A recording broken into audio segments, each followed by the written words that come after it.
Hi, good morning, everybody. Or I should say, good midday. It's Dawn Moret.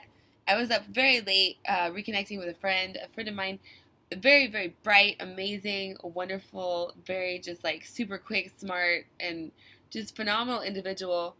Unfortunately, right now, very, very, very strung out on heroin and very isolated and, insular and in the sort of closed addiction space. And I was thinking about sort of two aspects here.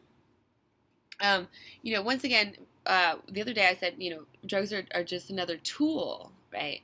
So we're Homo sapiens, we're apes, at least partially. I don't know if we've got part Anunnaki or whatever the fuck, but we definitely have a lot of ape in us. That's for sure. Okay, and despite whatever theories, at least we're like at least half ape. Um, so anyway, Um, and part of the thing about being an evolving ape, being a roaming ape, is we are constantly on the lookout for new tools, for new ways to gather food, new ways to build shelter, new ways to do anything. We've got external tools that we use with our body. We've got internal tools in our mind, and these things are evolving and growing all the time. And it's a really beautiful process. Where we get into some real trouble, though, is when we isolate tools and we say, well, this is a good one and this is a bad one, as in good as in ordained by God or ordained by the culture, and then this tool is evil. This is very bad, right? It's not about whether it's bad or good or ordained by God or Satan. All these sort of beliefs that we put on about it. What matters with tools is whether they work for us, whether they work for us in our individual goals. So there's what I want, there's what I've observed that I want, and are my tools currently working for me? If not, I need to find some new tools. But the simple acknowledgement of, like, I'm someone who tries different tools, and some work and some don't, and getting beyond the judgment of like, well, this is bad and this is good and this is bad and this is good and here, and all this nonsense that clogs us up and stops our evolution because we're stuck on evil and good. And the world of life is way beyond. I think Rumi said, beyond good and evil there's a field and I will meet you there. And that's really where the fun happens, is on that field. Thank you, Rumi. That's where the evolution happens. That's where the play happens. That's where the fun and the juice of life is beyond these dichotomies and these polarities of belief systems. Also, once again, I'm going to mention the law of the forbidden. So naturally in our mind, we're looking for forbidden fruit, right? This is a huge aspect of history and evolution, right? If there was a grapevine, maybe that was hidden, and not everyone knew where it was, we're going to find more grapes there. If there was a honeycomb that was between two trees and only there was very little access to it, right, on the edge of a cave or something, we're going to get more honey.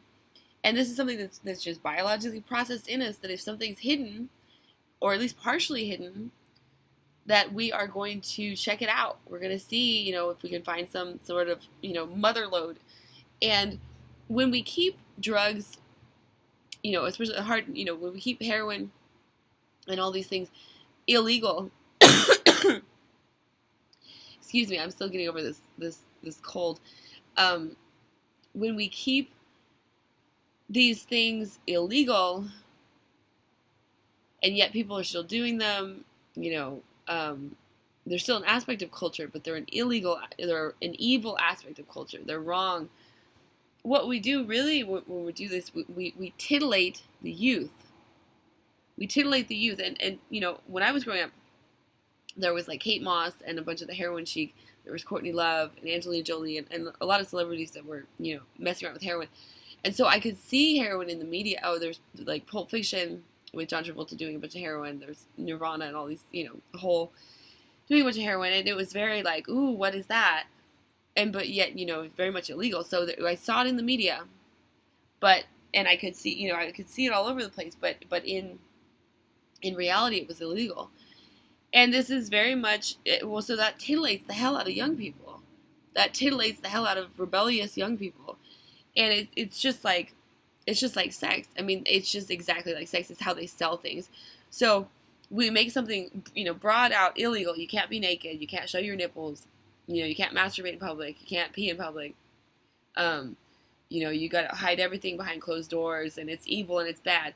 And then we just blast the hell out of it all over the media. So we titillate people's eyes, but in reality, we're saying, no, that's evil, that's shameful. But we're going to fucking show it to you every goddamn day of your life so you can be really fascinated by it. But it's just a fascination. You can't have this for you because it's illegal. And it's wrong and it's evil and blah, blah, blah, blah, blah, blah, blah. And what that does, really, that's a marketing tool to get people totally in a froth to try it or to try any aspect of it. So you can use heroin culture, for instance. They had cologne called Poison, and it's a bunch of strung out looking bitches that are, rubbing something called Poison on them. So, maybe 90% of the high schoolers or whatever, they went and got the cologne. Well, your girl here, who I am, I went and found some fucking heroin. I'm adventurous. I'm very adventurous. But so back to we need to find tools. I mean, we're finding tools, but we need to judge our tools on whether they are effective or not effective for what we want in life. Not whether they're good or evil according to someone else's belief systems or society at large's belief systems. It's not about that. It's about, are they effective for getting what we want? So anyway, again, I encourage you to reserve judgment, especially on yourself, especially internalizing those things. And just take a look at your tools today. What are your tools that you use every day or every week or whatever? What are your internal tools and external tools that you use? And are they working for you for your goals? And that's the simple sort of suggestion today. So anyway, much love, like and subscribe. Ask me any questions you have about any subject, and I will be happy to answer them. All right, peace, guys. Bye.